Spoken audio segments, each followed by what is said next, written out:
Samantha Williams felt tired as she drove down Maple Street. Her eyes hurt from looking at computer screens all day. She had been working for 16 hours straight at her real job.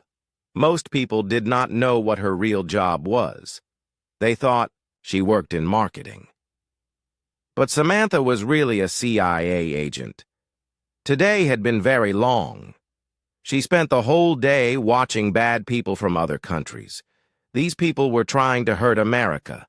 Samantha had to take pictures of them and write reports. She could not tell anyone about this work. Not even her family knew the truth about her job. All she wanted now was to go home. Her daughter Maya had a soccer game tomorrow morning. Samantha promised she would be there to cheer for her. Her husband Marcus was making dinner tonight. He always cooked on Fridays. It was their family tradition. Samantha drove her black Mercedes through the nice neighborhood. She lived here with her family. They had bought the house 3 years ago. It was a good place to raise children. The schools were excellent. The streets were safe and clean. She stopped at a red light and looked around. Big houses lined both sides of the street. Most of them had perfect green lawns. Some had swimming pools in the backyard. This was the kind of place where doctors and lawyers lived. Business owners, too. People with good jobs and money. The light turned green. Samantha pressed the gas pedal gently. She was only 5 minutes from home now. She could already smell Marcus's famous chicken curry in her mind. Maya would probably be doing homework at the kitchen table. Their son James would be playing video games in his room. Behind her, red and blue lights started flashing. Samantha looked in her mirror. A police car was following her. The officer wanted her to pull over. Samantha felt confused. She was not speeding. She had not broken any traffic laws. She put on her turn signal and pulled to the side of the road. The police car stopped behind her. Samantha turned off her engine and put her hands on the steering wheel. This was what her father had taught her to do. He was a smart man who knew how to stay safe during police stops. Officer Derek Murphy got out of his police car. He was a big man with angry eyes. He had been a cop for 15 years. Many people in the neighborhood knew him. Some people liked him, but many others did not trust him. He had a bad reputation with black families in the area. Murphy walked slowly to Samantha's car. He put his hand on his gun as he walked. This was not normal. Most traffic stops did not need weapons. Samantha noticed this right away. Her CIA training made her see everything. She knew this stop was going to be different. Murphy knocked hard on her window. Samantha rolled it down halfway. She kept her hands where he could see them. License and registration, Murphy said. His voice was cold and mean. "May I ask why you stopped me, officer?" Samantha asked. Her voice was calm and polite. She had learned to control her emotions during dangerous situations. "Don't ask me questions," Murphy snapped. "Just give me your documents." Samantha reached slowly for her purse. She moved very carefully. She did not want Murphy to think she was reaching for a weapon.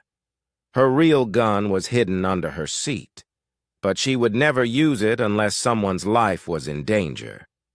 She handed Murphy her driver's license and car registration. Everything was legal and correct. Her license was not expired. The car was registered in her name. There was no reason for this stop. Murphy looked at the documents for a long time. He stared at Samantha's address. She lived just 4 blocks away from where they were sitting. "What are you doing in this neighborhood?" Murphy asked. "I live here," Samantha answered. "I'm going home from work." Murphy laughed, but it was not a nice laugh. "You live here? In Maple Heights? What do you do for work?" "I work in marketing," Samantha said.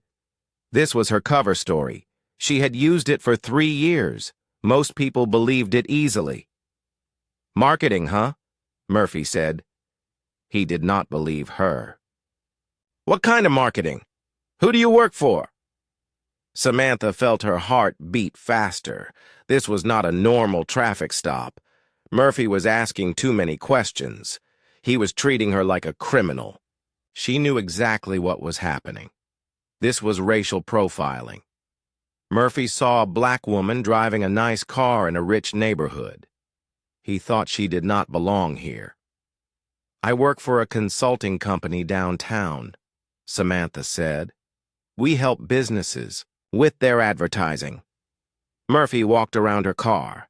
He looked in all the windows. He was searching for something, but Samantha knew he would not find anything. She kept her car very clean.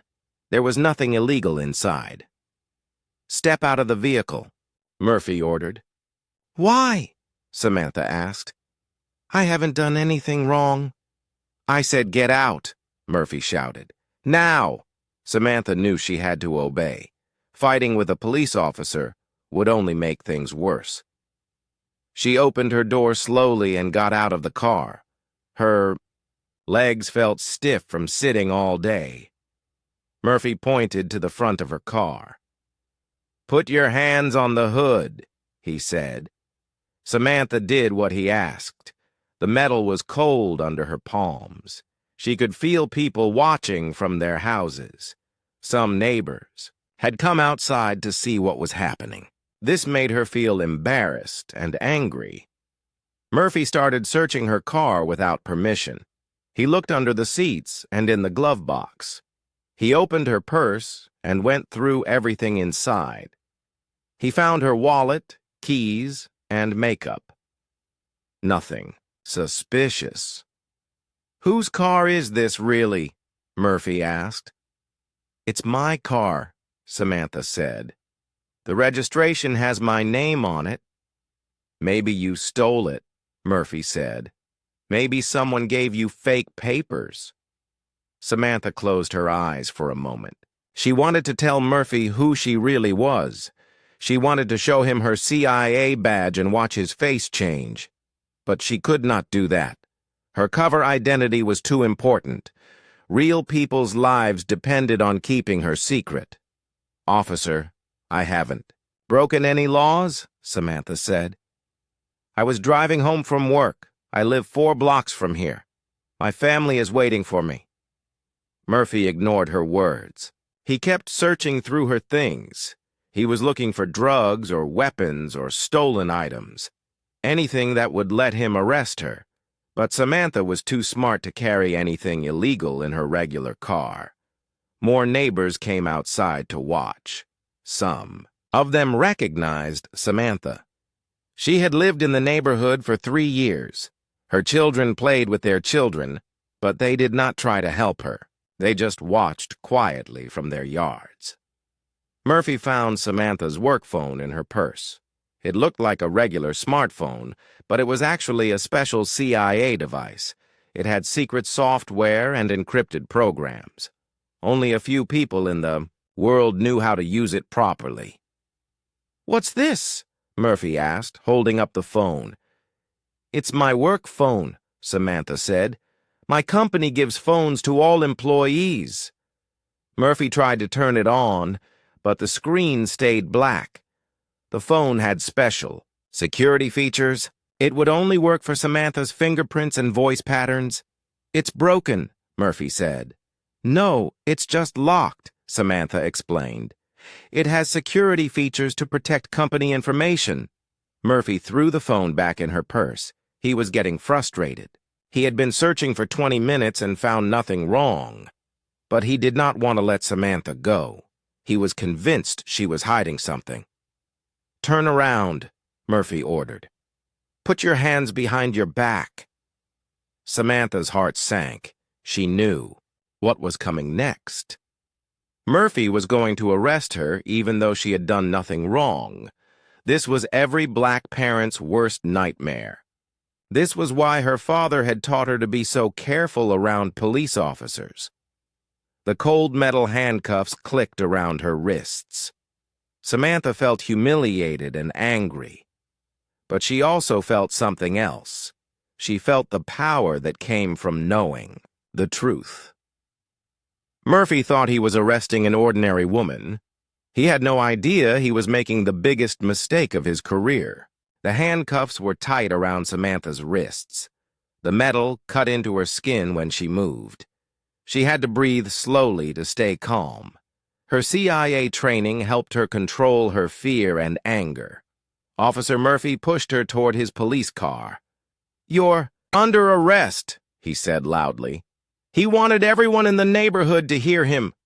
"What am I being arrested for?" Samantha asked. She kept her voice steady even though her heart was racing. "Suspicious activity," Murphy said. "Driving a stolen vehicle. Possible drug possession." Samantha knew these charges were fake. Murphy had found no drugs in her car. The vehicle was registered in her name. There was nothing suspicious about driving home from work, but Murphy did not care about the truth. He just wanted to arrest a black woman who he thought did not belong in his neighborhood. More neighbors came outside to watch. Mrs. Patterson from next door stood on her porch. She had known Samantha for 3 years. Their daughters played together after school, but Mrs. Patterson just stared. She did not say anything to help. Mr. Johnson, from across the street, came out too. He and Samantha's husband Marcus talked about baseball sometimes. They were friendly neighbors. But Mr. Johnson also stayed quiet. He did not want to get involved. Samantha felt hurt by their silence.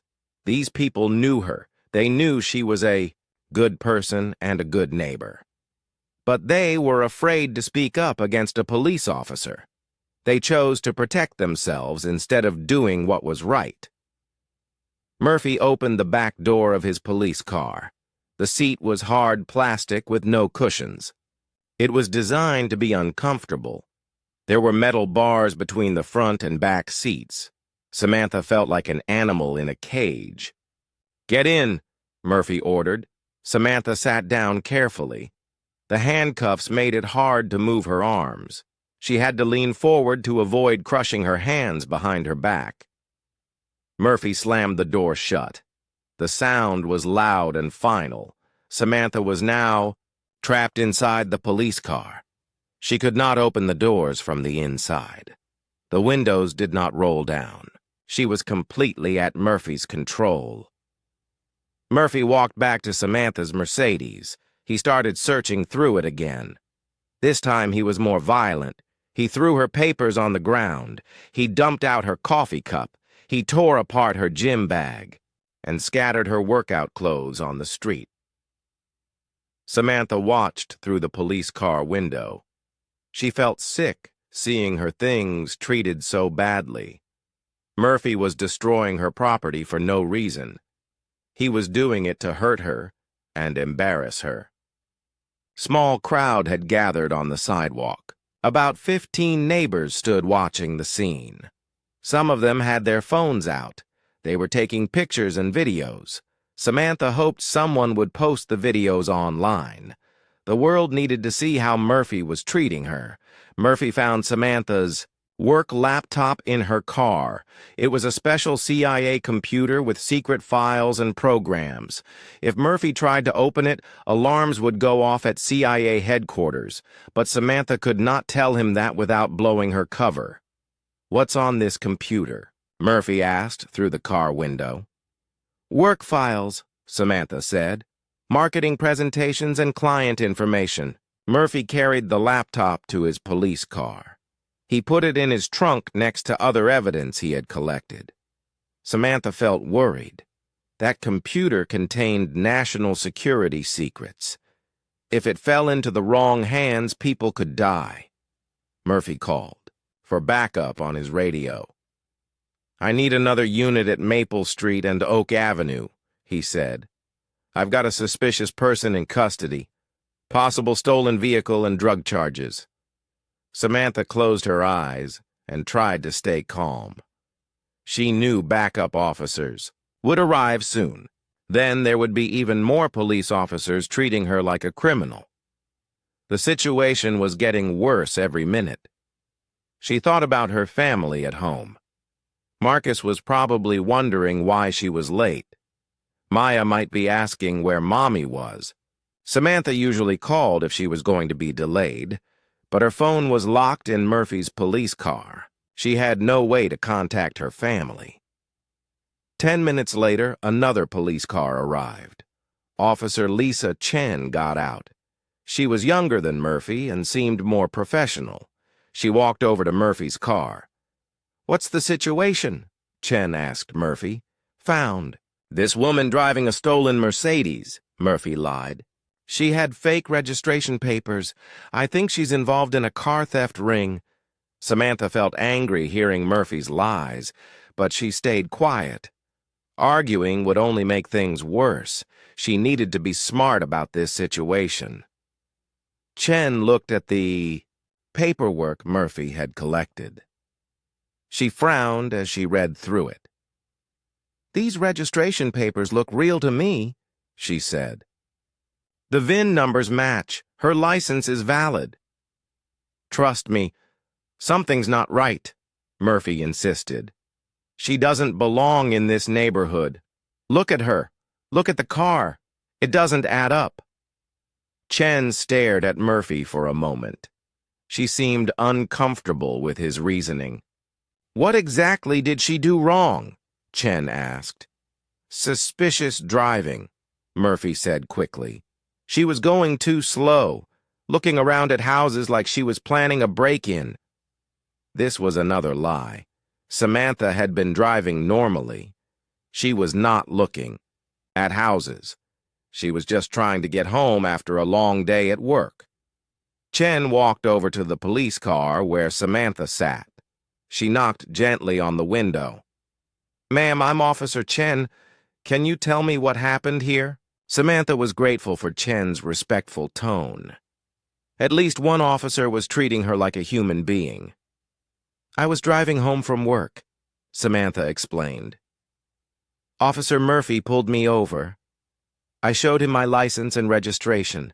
Everything is legal and correct, but he arrested me anyway." Chen nodded as she listened. She seemed to believe Samantha's story. "Where do you work?" Chen asked. "Downtown marketing company," Samantha said. "I live 4 blocks from here. My family is probably worried about me." Chen wrote notes in her report book. She was being thorough and professional. This gave Samantha some hope that the situation might improve. Murphy walked over and pulled Chen aside. They talked quietly for several minutes. Samantha could not hear their conversation, but she could see their body language. Chen looked skeptical. Murphy looked angry and defensive. After their talk, Chen came back to the police car. "Ma'am, we're going to need to verify your story," she said. "Officer Murphy has concerns about your presence in this neighborhood." "What concerns?" Samantha asked. "I live here. I pay taxes here. My children go to school here. This is my home." Chen looked uncomfortable. She knew Murphy's concerns were based on racism, not facts. But she was a junior officer. She could not directly challenge Murphy's decisions. "We need to run some background checks," Chen said. "It might take a while." Samantha realized she might be sitting in this police car for hours. Murphy was going to drag this out as long as possible. He wanted to punish her for daring to live in his neighborhood. The sun was starting to set. Street lights began turning on automatically. Samantha had been in handcuffs for over an hour now. Her wrists were sore, and her back ached from sitting in the uncomfortable position. More police cars arrived. Murphy had called for extra backup even though Samantha was just sitting quietly in custody. Soon there were 4 police cars on the street. 8 officers stood around talking and looking at paperwork. The neighbors started going back inside their houses. The excitement was over for them. But for Samantha, the nightmare was just getting worse. She was surrounded by police officers. who saw her as a threat instead of a neighbor. Murphy came back to the police car one more time. He tapped on the window with his flashlight. "You picked the wrong neighborhood to cause trouble in," he said with a mean smile. Samantha looked directly into his eyes. "I'm not causing trouble," she said calmly. "I'm just trying to go home to my family." "Sure you are," Murphy laughed. "We'll see about that when we check your story." As Murphy walked away, Samantha felt her special CIA phone buzzing in her purse. Someone from headquarters was trying to contact her. This could be an emergency. Other agents might be in danger while she sat helpless in a police car. She had to make a choice. She could keep her cover and let Murphy continue humiliating her. Or she could reveal her true identity and risk exposing important CIA operations. The phone kept buzzing. The decision was being made for her. The buzzing from Samantha's CIA phone got louder and more urgent. The special ringtone was different from regular phones. It played a pattern of beeps that meant emergency. Only the most important calls used this sound. Samantha knew she had to answer. Someone's life might be in danger. A CIA operation could be failing right now while she sat in handcuffs. Her duty to protect America was more important than protecting her cover story. "Officer Murphy," she called out through the police car window. "I need to answer my phone. It's very important." Murphy was talking to the other officers. He ignored her at first. Samantha called again, louder this time. "My phone is ringing," she said. "It might be an emergency." Murphy walked over with an annoyed look on his face. "What did you say?" "My work phone is ringing," Samantha explained. "The call could be very important. I need to answer it." Murphy laughed. "You're under arrest. You don't get to make phone calls until we get to the station." "This isn't about making a call," Samantha said. "Someone is calling me. It might be an emergency at my company." "Too bad," Murphy said. "Should have thought about that before you decided to steal cars." The phone kept ringing. The urgent beeping sound was getting louder. Other officers started to notice the unusual ringtone. Officer Chen walked over to see what was happening. "What's that sound?" Chen asked. "Her phone," Murphy said. "She wants to answer it. I told her no." Chen listened to the ringtone carefully. She had never heard anything like it before. Most phones played music or simple rings. This sounded more like an alarm or emergency signal. "That's a strange ringtone," Chen said. "Maybe we should let her answer it. Could be a family emergency." Murphy shook his head. "She can call her family from jail. I'm not falling for any tricks." But the phone would not stop ringing. The sound was so unusual that neighbors started coming back outside. They wondered what was making the noise. Even the other police officers looked curious. Finally, Officer Chen made a decision. "Let's just see who's calling," she said.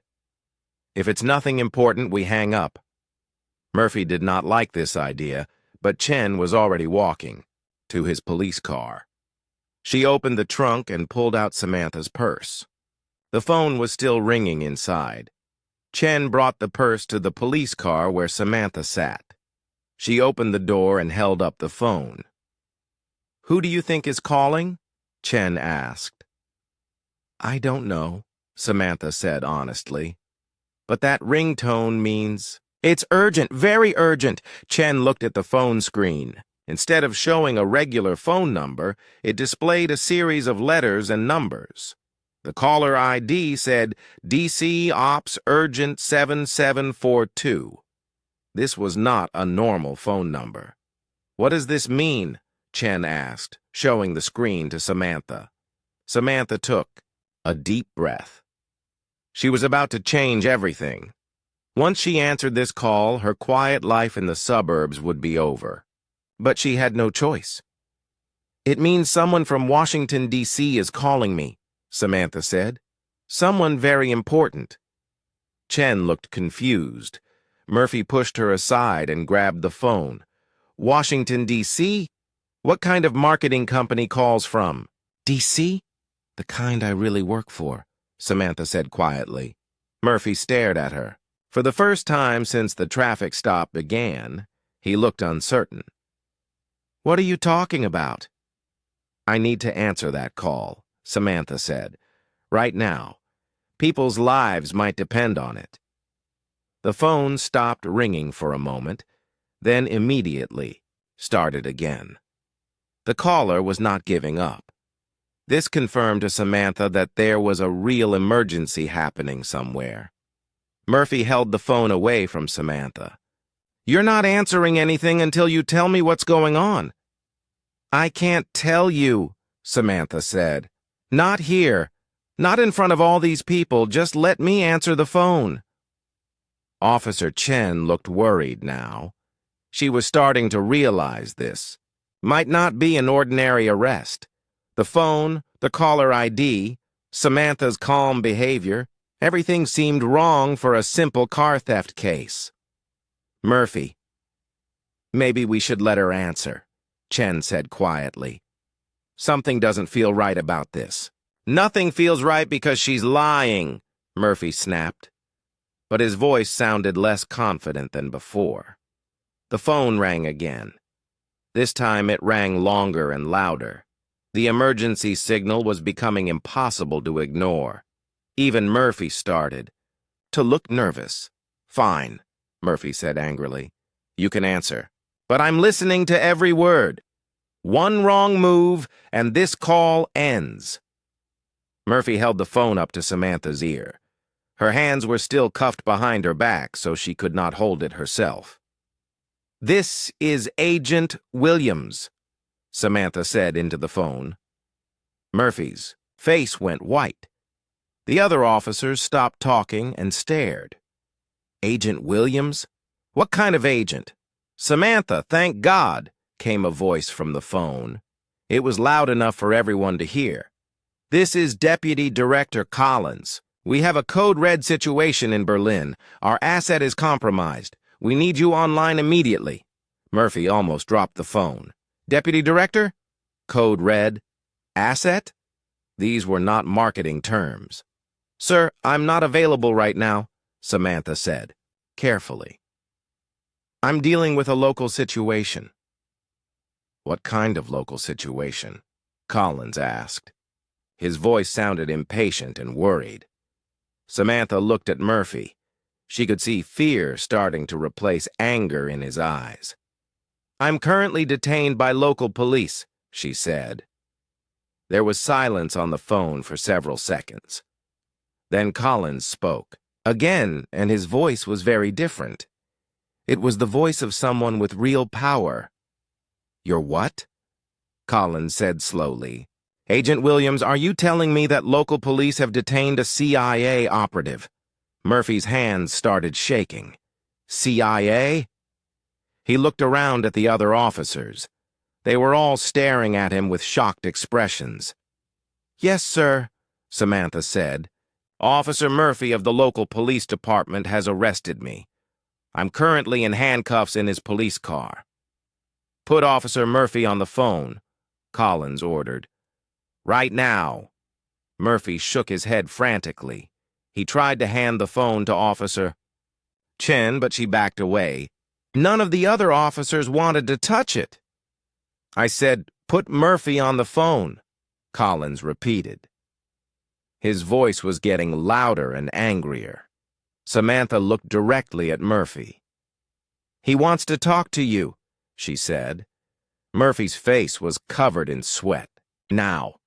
His hands were shaking so badly he could barely hold the phone. Finally, he put it to his ear. This is Officer Murphy, he said in a weak voice. Officer Murphy, this is Deputy Director James Collins of the Central Intelligence Agency, Collins said. You have exactly 30 seconds to explain why you have detained one of my agents. Murphy opened his mouth, but no words came out. How could he explain racial profiling to the CIA? How could he say he arrested Samantha because she was black and driving a nice car? There was suspicious activity, Murphy stammered. What suspicious activity? Collins demanded. She was driving through the neighborhood, Murphy said. He realized how stupid this sounded as soon as he said, "It? She was driving through the neighborhood where she lives?" Collins asked. The neighborhood where she has lived for 3 years? The neighborhood where we verified her address before assigning her to this operation? Murphy had no answer. He stood there holding the phone, looking like he wanted to disappear. Officer, Murphy, you have 30 seconds to remove those handcuffs and release Agent Williams, Collins said. If you do not comply, I will have federal agents at your location within 10 minutes. They will arrest you for interfering with a CIA operation and detaining a federal agent. Murphy looked around desperately. All the other officers were backing away from him. They did not want to be involved in this disaster. Officer Chen was already walking back to her police car. "Do you understand me, Officer Murphy?" Collins asked. "Yes, sir," Murphy whispered. "Good. Put Agent Williams back on the phone." Murphy held the phone to Samantha's ear again. His hands were still shaking. "Sir, I'm here," Samantha said. "Agent Williams, I'm sending a federal team to your location," Collins said. "They'll handle the situation from here. In the meantime, get those handcuffs off and call me back in 5 minutes. We still have an emergency in Berlin." "Understood, sir," Samantha said. The call ended. Murphy stood holding the silent phone, staring at Samantha like he was seeing her for the first time. "Take off the handcuffs," Samantha said calmly. Murphy's hands fumbled with his keys. It took him 3 tries to unlock the handcuffs. When they finally came off, Samantha rubbed her sore wrists and stood up slowly. She was no longer just a black woman who Murphy thought did not belong in his neighborhood. She was Agent Samantha Williams of the Central Intelligence Agency, and Murphy had just made the biggest mistake of his career. Samantha stood next to the police car, rubbing the red marks on her wrists where the handcuffs had been. Officer Murphy stared at her like she was a ghost. His face was pale and his hands still shook. He could not believe what had just happened. The other police officers kept their distance. They whispered among themselves. But no one wanted to get close to Murphy. They all knew he had made a terrible mistake. Arresting a CIA agent was not something that happened every day. Officer Chen walked back toward them. She looked nervous but also curious. "Ma'am," she said to Samantha, "I'm sorry about what happened. We didn't know who you were." Samantha nodded. She understood that Chen was just doing her job. The real problem was Murphy and his racist assumptions. "It's okay, Officer Chen," Samantha said. "You were professional throughout this situation." Murphy was still standing there with Samantha's phone in his hand. He seemed frozen, like he did not know what to do next. Samantha held out her hand. "May I have my phone back?" she asked politely. Murphy gave her the phone without saying anything. Samantha immediately called Deputy Director Collins back. "Collins here," came the voice. "Sir, this is Agent Williams. I'm free and I have my phone back." "Good. Are you injured? Do you need medical attention?" Samantha thought about her sore wrists and aching back. But she had been through worse during CIA training. "No, sir, I'm fine." "Excellent. Now listen carefully. The Berlin situation is critical. Our assets cover has been blown. German intelligence thinks there might be a mole in our operation. I need you to review all the case files immediately." "Understood, sir. I'll head to the safe house and access the secure network." "No time for that. I'm sending the files to your secure phone right now. You can review them in your car." Samantha looked around at all the police officers watching her. "Sir, I'm still at the scene with local police. This might not be the best place for classified work. Right. Handle the local situation first, then call me back in 20 minutes. Collins ended the call. Samantha put her phone in her purse and turned to face Murphy. He was sweating heavily now, even though the evening air was cool. "Officer Murphy," Samantha said in her calm, professional voice. "We need to talk." Murphy nodded quickly. He was ready to agree to anything Samantha wanted. Before they could speak, Murphy's radio crackled to life. "Unit 47, this is dispatch. Please respond immediately." Murphy grabbed his radio with shaking hands. "Unit 47 here." "Unit 47, you are ordered to return to headquarters immediately. Chief Martinez wants to see you in his office right away." Murphy's face went even paler. He looked at Samantha, then at the other officers. Everyone was staring at him. "Copy that. Dispatch," Murphy said weakly. Officer Chen stepped forward. "Murphy, what's going on? Why does the chief want to see you so urgently?" Murphy did not answer.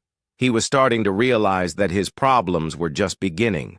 Word of his mistake was already reaching the highest levels of the police department. Samantha's phone rang again. This time it was a different ringtone. Not the emergency signal, but still official. She answered it quickly.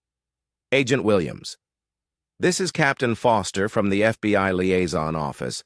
We've been contacted by CIA headquarters about an incident involving you and local police." Samantha sighed. The situation was escalating quickly. "Yes, Captain. There was a misunderstanding. We're sending a team to your location now. They'll be there in 5 minutes to sort this out." "That's not necessary, Captain. The situation is resolved." "I'm afraid it is necessary, Agent Williams. When a CIA operative is detained by local police, we have protocols to follow. Federal jurisdiction takes priority." The call ended. Samantha looked around at all the police officers. More cars were arriving every minute. What started as a simple traffic stop was turning into a major incident. Murphy's radio crackled again. This time it was a different voice, deeper and more authoritative. "Officer Murphy, this is Chief Martinez. You will cease all activity at your current location immediately. You will not speak to anyone about this incident. You will return to headquarters and report to my office. Is that clear?" "Yes, Chief," Murphy said into his radio. His voice was barely a whisper. Chief Martinez continued. "All other units at that. Location will remain and cooperate fully with federal agents who are en route. Officer Chen, you are now in charge of the scene." Chen looked surprised. She had never been put in charge of anything involving federal agents before. "Yes, Chief," she said into her own radio. Murphy started walking toward his police car. He moved slowly, like an old man. Samantha watched him go. Part of her felt sorry for him. He was about to face serious consequences for his racist behavior. "Officer Murphy," Samantha called out. Murphy stopped and turned around. His eyes were full of fear and regret. "For what?" "It's worth," Samantha said.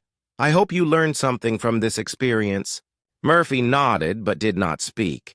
He got into his police car and drove away. Several neighbors watched from their yards as he left. Officer Chen approached Samantha carefully. "Ma'am, can I ask you something?" "Of course.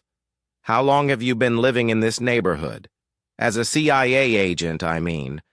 Samantha smiled for the first time since the traffic stop began. 3 years. I've been your neighbor all this time. My daughter plays soccer with your daughter, Sarah." Chen's eyes widened. "Wait, you're Maya's mom? The one who brings the orange slices to soccer games?" "That's me." Chen shook her head in amazement. "I can't believe it. We've talked at dozens of soccer games. I never suspected anything." "That's the idea," Samantha said. "CIA agents are supposed to blend in with regular people. More police cars arrived. Then an unmarked black SUV pulled up behind them. 3 people in dark suits got out. They walked directly toward Samantha. "Agent Williams?" the lead man asked. "That's me. I'm Agent Rodriguez from the FBI. We're here to conduct a formal investigation into this incident." Samantha nodded. She knew this would happen. Whenever local police interfered with federal agents, there had to be an official investigation. "Officer Chen," Agent Rodriguez said, "will need to interview all the officers who were present during the detention." Chen nodded nervously. "Yes, sir. We'll cooperate fully." Rodriguez turned back to Samantha. "Agent Williams, we understand you have urgent CIA business to attend to. You're free to leave whenever you're ready." "Thank you," Samantha said. She was eager to get back to work and help with the Berlin crisis. As she walked toward her Mercedes, the neighbors who had watched her arrest began to whisper among themselves. Word spread quickly through the crowd.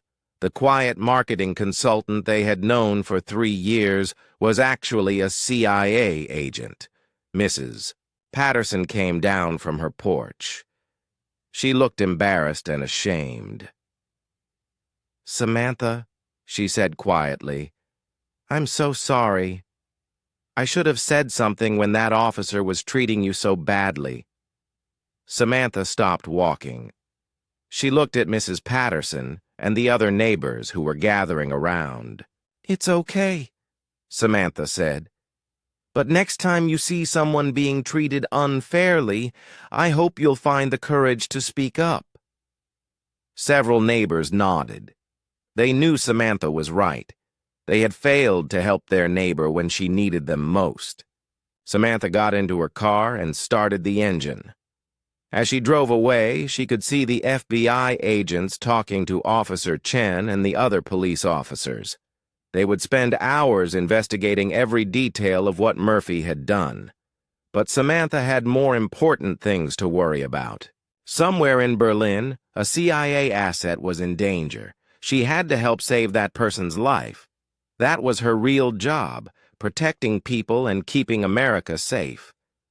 As she drove home, Samantha thought about the irony of her situation. She spent her days protecting a country that did not always protect people who looked like her. But she would keep doing her job anyway, because it was the right thing to do.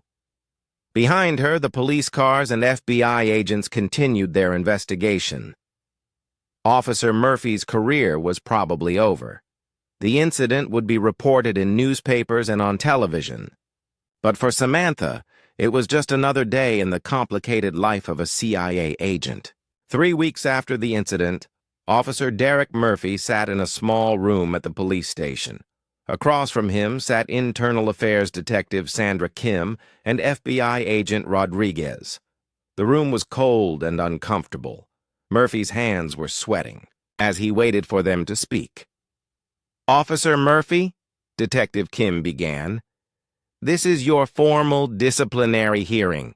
You have been charged with racial profiling, unlawful detention, and interfering with a federal agent." Murphy stared at the table. He had known this day would come. Ever since that night when he arrested Samantha Williams, his life had been falling apart. "Do you understand the charges against you?" Agent Rodriguez asked. "Yes," Murphy said quietly. Detective Kim opened a thick file folder. "Let's review what happened on the evening of March 15th. For the next 2 hours, they went through every detail of the traffic stop. They had video footage from neighbors' phones. They had statements from all the other officers who were there. They had recordings of the radio calls. The evidence was clear. Murphy had stopped Samantha for no legal reason. He had searched her car without permission. He had arrested her based on nothing but racial prejudice. "Officer Murphy," Detective Kim said, "the department has made its decision. You are hereby terminated from the police force, effective immediately." Murphy nodded. He had expected this. His 15-year career was over. Additionally, Agent Rodriguez added, the FBI is recommending federal charges against you. Detaining a federal agent is a serious crime. Murphy's lawyer, who had been quiet until now, finally spoke up. My client is willing to cooperate fully with any federal investigation. After the hearing, Murphy walked out of the police station for the last time. Reporters were waiting outside with cameras and microphones. The story had been on the news. For weeks. Officer Murphy, do you have any comment about your termination? One reporter shouted. Murphy pushed through the crowd without saying anything. He got into his car and drove away. His life as a police officer was over. Meanwhile, Samantha was at her daughter's soccer game. She sat on the bleachers with the other, parents cheering as Maya scored a goal. On the surface, everything looked normal, but many things had changed since that night 3 weeks ago. For one thing, everyone in the neighborhood now knew what Samantha really did for work. The CIA had given her permission to confirm her identity, since it was already public knowledge. Mrs. Patterson came over and sat next to Samantha. "How are you doing?" she asked. "I'm fine," Samantha said. "Just enjoying my daughter's game." "I've been thinking a lot about that night," Mrs. Patterson said. "About how I just stood there and watched. I'm ashamed of myself." Samantha looked at her neighbor. Mrs. Patterson was a good person who had made a mistake. "We all make mistakes," Samantha said. "The important thing is learning from them." After the soccer game, Samantha drove to a meeting at the local community center. The police department had asked her to help with a new training program. They wanted to teach officers about unconscious bias and proper procedures. Police Chief Martinez was waiting for her in the conference room. With him were several community leaders and civil rights activists. "Agent Williams, thank you for coming," Chief Martinez said. "We know you're very busy." "This is important," Samantha said. "What happened to me happens to other people every day. We need to make sure it doesn't happen again." For the next hour, they discussed the new training program. Officers would learn about racial profiling and how to recognize their own biases. They would also learn the proper procedures for dealing with federal agents. "We want to make real changes," Chief Martinez said. "Not just policy changes on paper, but changes in how our officers think and act." Samantha was skeptical. She had heard promises like this before, but she was willing to try. "Actions speak louder than words," she said.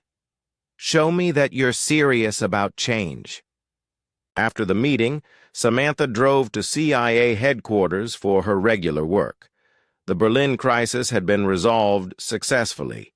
The asset was safe, and the mole had been identified. But there were always new crises to handle. Deputy Director Collins called her into his office. "Samantha, how are you holding up? I know the last few weeks have been difficult." "I'm managing, sir," Samantha said. "The work helps keep me focused." "Good. I have a new assignment for you. We need someone to go undercover in a corporate environment. It's a long-term operation, maybe 2 years." Samantha thought about this. Another undercover assignment meant another fake identity. Another few years of pretending to be someone else.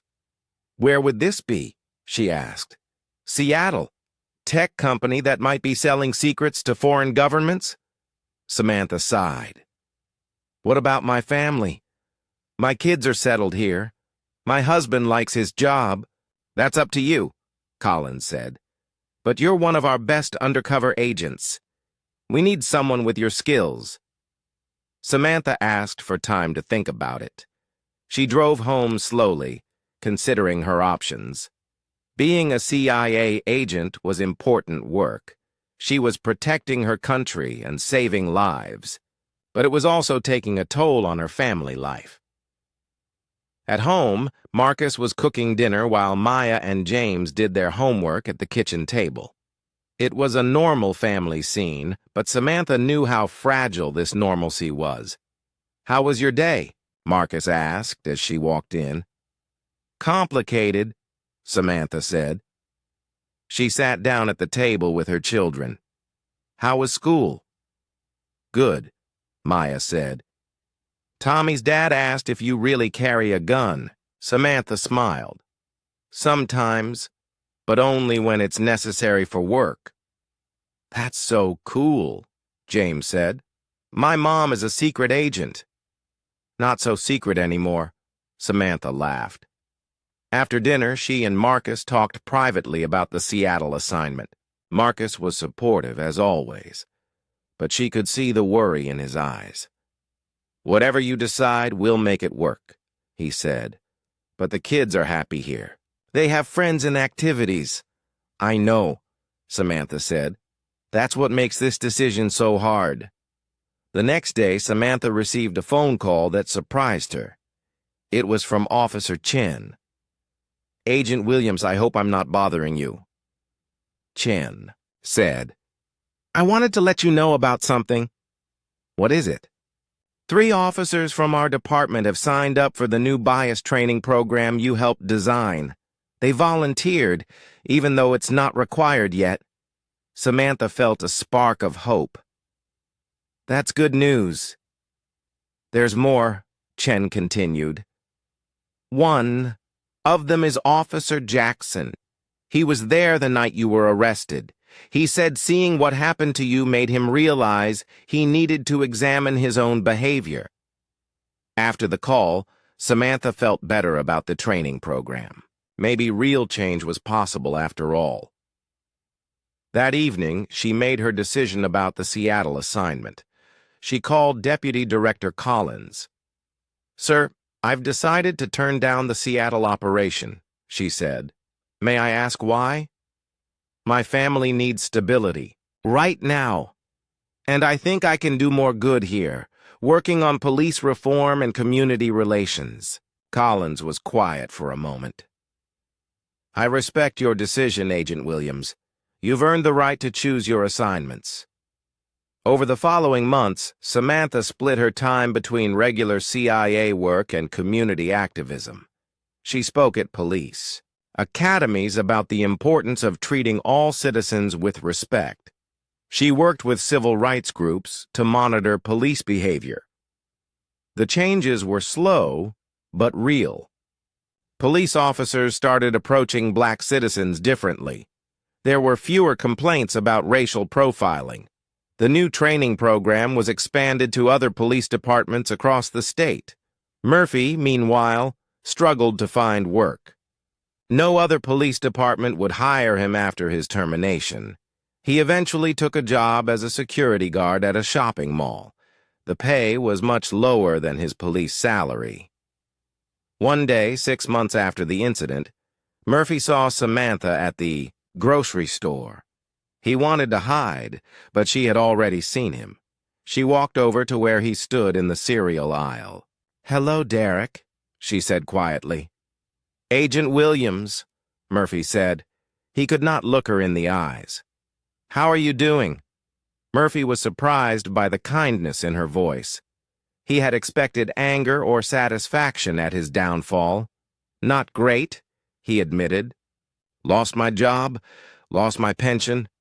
My wife is thinking about leaving me." Samantha studied his face. He looked older and more tired than she remembered. "I'm sorry to hear that," she said. "Have you thought about what you learned from what happened?" Murphy finally looked at her. "Every day," he said. "I was wrong. I treated you badly because of your race. I'm ashamed of that." "Recognition is the first step," Samantha said. "What's the second step?" "I don't know," Murphy said honestly. "The second step is making sure other people don't make the same mistake," Samantha said. "Have you considered talking to police officers about bias? Sharing your story as a warning?" Murphy had never thought about this. "You think anyone would?" Listen to me? I think people can learn from failure just as much as they can learn from success, Samantha said. A year later, Derek Murphy was speaking to a room full of police recruits at the academy. He told them about the night he arrested a CIA agent because he thought she did not belong in a nice neighborhood. I let my prejudices control my actions, Murphy said to the young officers. I made assumptions based on race instead of facts. It cost me my career and nearly destroyed my family. The recruits listened carefully. Many of them had never heard a former officer talk so honestly about his mistakes. The badge gives you power, Murphy continued. But power without wisdom is dangerous. Don't make the same mistakes I made. After his